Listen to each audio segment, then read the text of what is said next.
یہ ڈفرینسیشن ہے دہشت گرد میں اور پاک فوج کے جوان میں جو فرنٹ لائن پر لڑ رہے ہیں اور اپنی جانوں کا نذرانہ پیش کر رہے ہیں. تو اگر ہماری گورننس متاثر ہوتی ہے, اگر ہمارا داخلی انتشار بڑھتا ہے, اگر ہماری سیاست میں انتشار کا پہلو ڈومیننٹ کرتا ہے, تو پھر آپ خود سوچیں کہ سیکورٹی فورسز جو سرحدوں کی حفاظت میں مامور ہیں, کالعدم تحریک طالبان, اس کے علاوہ افغان رجیم کی شرنگیزیاں آپ دیکھ لیں, سب کے سامنے ہے.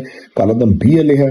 اب یہ نیا جو جوائنٹ ایکشن کمیٹی کا نام نہاد جو انہوں نے نیا شوشہ چھوڑ دیے, جو بھارت کے اعلیٰ کار میدان میں اترے ہوئے اور جو سوشل میڈیا پہ پروپیگنڈے کا سہارا لے لیں, تو آپ یہ دیکھیں گے فوج ایک وقت میں کتنے محاذوں پہ لڑ رہی ہے. خدارا اس فوج کی توجہ وہیں تک رکھیں جہاں تک وہ فوکس کیے ہوئے ہیں. آپ ان کو اس طرح الجھائیں مت, کیونکہ یہ ساری چیزیں آپ کی سیکیورٹی سے منسلک ہے.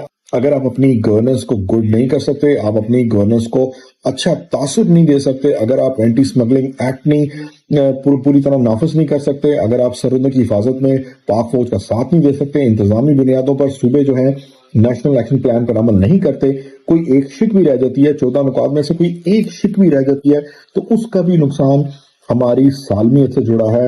اور اس کے ساتھ ساتھ میں آپ کو یہ بھی بتاتا چلوں, چونکہ پاک فوج کے جوان جو ہیں ہر وقت حالت جنگ میں ہیں, ان کو سپورٹ کرنے کی ضرورت ہے. میں مثال کے طور پہ یہ بھی بڑا کھل کے کہنا چاہوں گا کہ جو عناصر فوج کے خلاف پروپیگنڈا کرتے ہیں, زہر اگلتے ہیں, سوشل میڈیا کی پوسٹ کا سہارا لیتے ہیں, اور جو بے بنیاد پروپیگنڈا کرتے ہیں, جیسا کہ آزاد کشمیر میں آپ نے دیکھا کہ جب یہ سیدھے فائر کا انہوں نے شوشہ چھوڑا, تو جو لاشیں جو زندہ ہوئی, جیسا کہ میں نے اس کا ذکر پہلے بھی کیا تھا, یہ ویڈیوز, یہ پروپیگنڈا ویڈیوز, یہ ایلیمنٹ ساری قوم کے سامنے ہیں.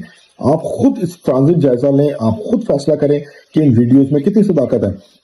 تو پاک فوج کے ایجنڈے کو جو ہے خدارا مت چھیڑے.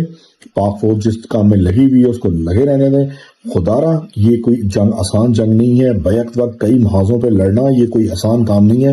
جیسا کہ میں نے آپ کو کہا کہ ایک جوان جب شہید ہوتا ہے تو اس کا جذبے خاکی آتا ہے, تو پوری قوم اس کو لبیک کہتی ہے. اس اہمیت کو سمجھیں, اس فلسفی کو سمجھیں کہ جو ہماری فوج ہمارے لیے کر رہی ہے یہ کوئی معمولی کام نہیں ہے. آپ پوری دنیا میں اٹھا کے دیکھیں, یورپ اٹھا کے دیکھ لیں, یہ پرامن ممالک ہیں, یہاں پہ چیلنجز کم ہیں.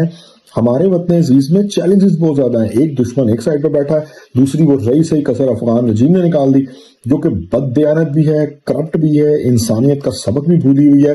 آپ یہ دیکھیں کہ افغانستان میں تعلیم نہیں ہے, افغانستان کے عوام کو سہولتیں نہیں ہیں. تو یہ ایک ایسی گری ہوئی ایک سرنڈر شدہ قوم ہے. مورلی میں اس کو دماغی لحاظ سے کہوں گا, انسانیت کے لحاظ سے میں کہوں گا کہ ان کا کوئی ایجنڈا صرف ایک ہے, لڑو مرو, اس کے علاوہ ان کے پاس کوئی ایجنڈا ہے ہی نہیں ہے. تو یہ شرنگیزی, یہ تانے بانے سارے افغان رجیم سے جا کے مل رہے ہیں. بھارت ان کو شے دے رہا ہے. اس کے ساتھ ساتھ کالعدم BLA کا پیچھے بھی بھارت ہے, اور اوپر سے جوائنٹ ایکشن کمیٹی جو میدان میں اتری ہوئی ہے, نام نہاد جو ایجنڈا لے کے اتری ہوئی ہے, ان سب کو بھارت آپریٹ کر رہا ہے. ایسے حالات میں جب گورننس خراب ہوگی تو یہ جو بیک وقت پاک فوج 3-4 محاذوں پہ لڑ رہی ہے, ان کو ڈیفینیٹلی مشکل پیش آئے گی. ان کا ایجنڈا جو ہے سبٹاج ہوگا, اکانومی ہلے گی, تو آپ کا دفاعی ڈیفنس بجٹ متاثر ہوگا, اور ڈیفنس بجٹ پہ ہم کسی صورت کٹ لگانے کا متعمل نہیں ہو سکتے.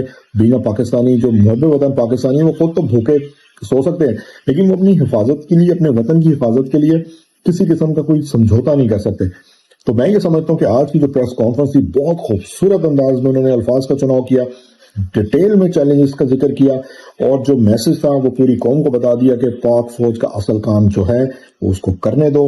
خدارا اپنی گورننس بہتر بناؤ, اپنے آپ کو, اپنے سسٹم کو چلنے دو, اپنے سسٹم کو خود ہی اپنے ہاتھوں سے ڈھیرے نہ کرو, اور جتنے چیلنجز ہیں ان کے خاتمے کے لیے ہمارا ساتھ دو.